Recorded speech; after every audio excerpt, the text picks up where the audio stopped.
أعوذ بالله من الشيطان الرجيم بسم الله الرحمن الرحيم۔ سید ذوالفقار علی شاہ قادری پیش کرتے ہیں یوٹیوب چینل صوفی صاحب قادری 1000 زیارت۔ ہمارا منشا ہے تمام ہندوستان کی مزارات کی زیارت کرنا اور ساتھ ساتھ آپ کو بھی کروانا۔ اگر آپ ہمارے چینل پر نئے ہیں تو ہمارے چینل کو سبسکرائب کریں تاکہ آپ کو ہماری آنے والی ہر ویڈیو کا نوٹیفیکیشن مل سکے۔ السلام علیکم ناظرین، ابھی ہم ہیں بیجاپور میں اور ہمارے دوست عزیز حکیم داول صاحب، ان سے ملاقات کرنے کے لیے آیا ہوں کیونکہ یہ اہل طریقت میں بہت اونچی معرفت رکھتے ہیں، بہت اونچا مقام ہے، اور ہمیں حکیم داول صاحب سے کچھ باتیں جاننی ہیں جو لوگوں کے سوالات ہیں، کیا طریقت کیا ہے، سجدہ کیا ہے، تو ہم کو حکیم صاحب سے جاننا ہے۔ تو چلو حکیم صاحب سے ملاقات کرتے ہیں۔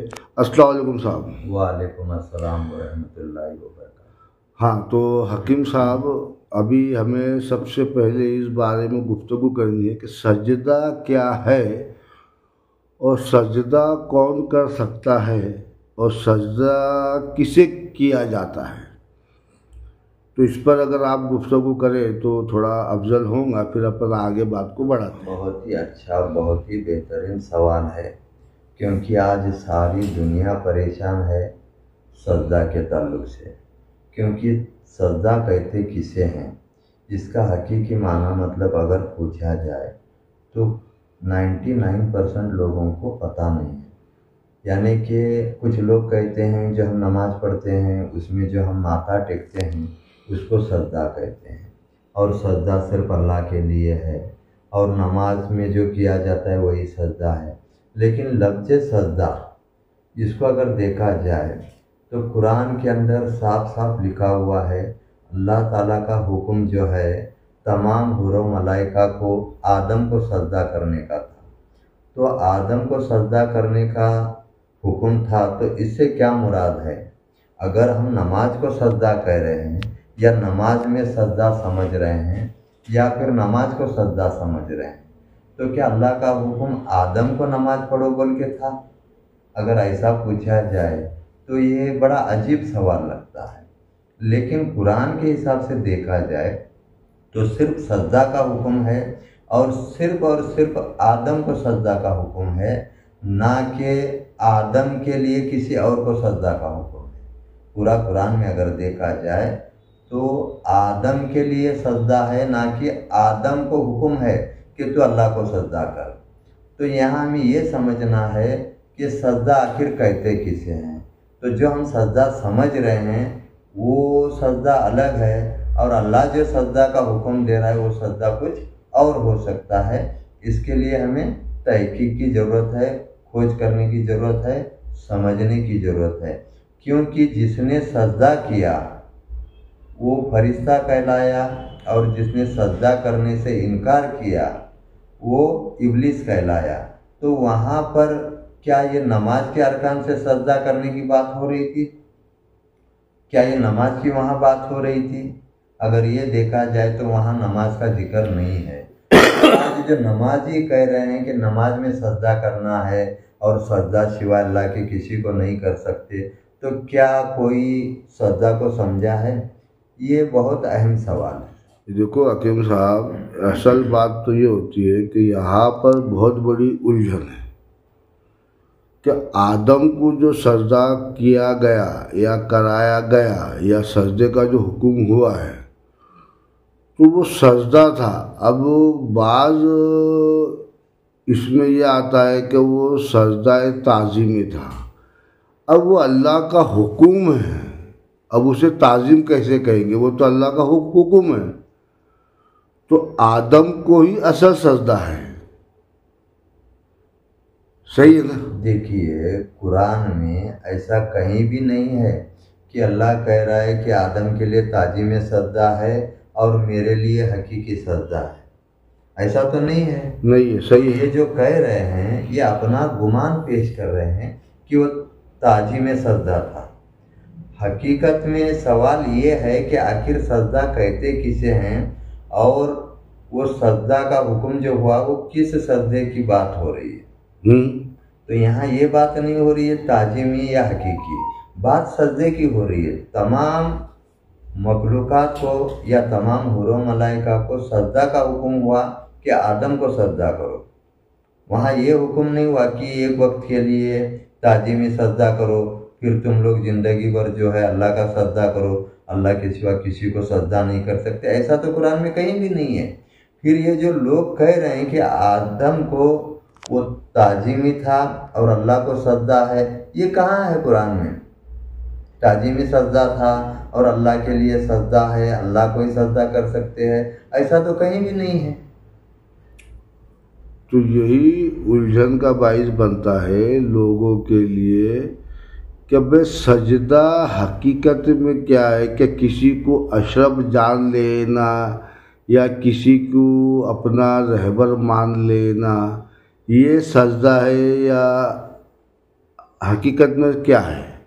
دیکھیے سجدے کا مطلب کیا ہے؟ وہی ہم کہہ رہے ہیں کہ اللہ نے جب حکم دیا آدم کو سجدہ کرو تو اللہ نے بتایا بھی ہوگا کہ سجدہ سے کیا مراد ہے. وہاں پر یہ ساری باتیں تو نہیں ہیں کہ جاؤ تم سب لوگ وضو کر کے آؤ اور مصلی پہ کھڑے ہو جاؤ، پھر نیت باندھ لو، پھر اس طریقے سے رکوع کرو، پھر اس طریقے سے قیام کرو وغیرہ. ایسا تو کچھ بھی نہیں ہے. صرف حکم ہوا سجدہ کرو، اور جس نے سجدہ کیا وہ فرشتہ کہلایا، اور جس نے سجدہ کرنے سے انکار کیا. اب یہاں سجدہ کرنے سے انکار کیا تو وہ بتا رہا ہے انکار کرنے والا کہ میں اس کے سامنے اس کو کیوں افضل مانوں، یہ تو مٹی سے بنا ہوا ہے اور اسے بنانے میں میرے ہاتھ لگے ہیں، اور میں تو آگ سے بنا ہوا ہوں اور میں اس سے افضل ہوں. تو یہاں کسی کو افضل تسلیم کرنا یہی شاید سجدہ ہو سکتا ہے. اب ڈائریکٹ اگر ہم کہیں گے تو لوگ کہیں گے اس کی دلیل کہاں ہے اور تم نے کس بنیاد پر بولے. اس لیے ہم وہی بات کریں گے جو قرآن کی اور حدیث کی روشنی میں ہو. اگر اللہ نے کہا ہو کہ یہ تعظیمی سجدہ ہے، عبادت کا سجدہ میرے سوا کسی کو نہیں ہے، تو وہاں کچھ بات سمجھ میں آتی ہے. لیکن صرف سجدہ ہے، سجدہ کا حکم اللہ تعالیٰ کہہ رہا ہے کہ آدم کے سوا کسی کو سجدہ نہیں، آدم کو سجدہ کرو، آدم کو سجدہ کرو. اس سے مراد تمام مخلوق میں اللہ نے اشرف المخلوق بول کے جو انسان کو نوازا ہے، اور خود اللہ تعالیٰ کہہ رہا ہے کہ آدم کو سجدہ کرو. اور آدم کی اولاد جو ہے آدم کو سجدہ کرنے کے بجائے اللہ کو سجدہ کروانے کے پیچھے پڑی ہے، یا اللہ کا سجدہ بول کے منوا رہی ہے یا مان رہی ہے، تو کیا یہ امت خود کشمکش میں نہیں ہے؟ تو چاہیے کہ اس پر تحقیق ہو، کھوج کی جائے اور سمجھ لینے کی ضرورت ہے. یہ کہ یہ جو نماز پڑھی جاتی ہے، نماز میں جو سجدہ ہوتا ہے، جو کیا ابھی تک ہم نے سنتے آئے ہیں، سمجھتے آئے کہ آپ حضور سرور کونین محمد رسول اللہ صلی اللہ علیہ وسلم بھی نماز پڑھتے تھے، صحابی نماز پڑھتے تھے. پھر ابھی یہ سجدہ کیسے، پھر یہ سجدہ کس کو ہو رہا ہے، یا پھر یہ نماز کیا ہے؟ بہت اچھی بات ہے. دیکھیے نماز جو ہے یہ عبادت ہے، اور نماز یہ سنسکرت لفظ ہے، اور قرآن میں کہیں بھی نماز پڑھو بول کے کہیں بھی نہیں ہے، بلکہ صلاۃ قائم کرو بول کے ہے. اور صلاۃ کا معنی مطلب اگر دیکھا جائے تو درشن کرنا، دیدار کرنا ہے. اور دیدار اسی کا کیا جاتا ہے جو ہمارے سامنے موجود ہو، یا پھر اسی کا ہم دیدار کر سکتے ہیں جس کو ہم سے افضل مانیں، اس کا ہم تصور کر سکتے ہیں، دیدار کر سکتے ہیں، درشن کر سکتے ہیں.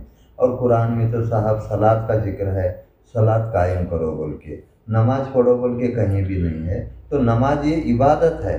عبادت میں تم جو بھی کر رہے ہو اچھے کرم وہ بھی عبادت میں شمار ہے، جیسے کہ اللہ کی تسبیح کرنا ہے یا اللہ کا ذکر کرنا ہے یا پھر اچھے کاموں کو اپنانا اور لوگوں کے لیے بھلائی کرنا، یہ بھی تو عبادتوں میں سے ہے۔ نماز ہی صرف عبادت ہے ایسا تو ہے نہیں۔ تو نماز اپنی جگہ ہے، لیکن سجدہ کو سمجھنا ہے، سجدہ کیا ہے، تو ہی تمہاری نماز بھی جو ہے مقبول ہو جائے گی، نماز بھی قبول ہو جائے گی۔ لیکن جب تک سوال اٹکا ہے سجدہ کا، تو سجدہ جب تک سمجھ میں نہیں آیا ہے تمہاری نماز بھی مکمل نہیں ہے۔ زندگی بھر نمازی نماز پڑھتے رہے، لیکن کوئی نہیں کہہ سکتا کہ میری نماز آج مقبول ہو گئی یا قبول ہو گئی۔ ہم نے ایسے موضوع پہ گفتگو کی ہے جو ہزاروں لوگوں کے سوال ہے، اور حکیم صاحب نے بہت خوب طریقے سے جواب دینے کی مکمل جدوجہد اور کوشش کی ہے، اور ہم سے کوئی کمی یا زیادتی ہوئی ہے تو ہمیں کمنٹس کر کے بتائے اور ہماری رہنمائی کرے، یا اس موضوع پر اگر کوئی گفتگو کرنا چاہتا ہے اہل طریقت سے ہو تو ہمیں بلائیے، ہم آئیں گے یا آپ ہمارے یہاں آئیے، اور اس پہ طویل گفتگو کر کے جو لوگوں کے کنفیوژن ہے اسے ہمیں دور کرنا ہے، اور اہل طریقت کا جو شیوا ہے کہ لوگوں کو صحیح راستہ بتانا اور اس کے لیے کوشش کرنا اور جدوجہد کرنا کہ لوگ جو سجدہ کر رہے یا عبادت کر رہے اسے جانے اور سمجھے، اور جان کر اور سمجھ کر سجدہ کرنا یا عبادت کرنا ہی صحیح ہے۔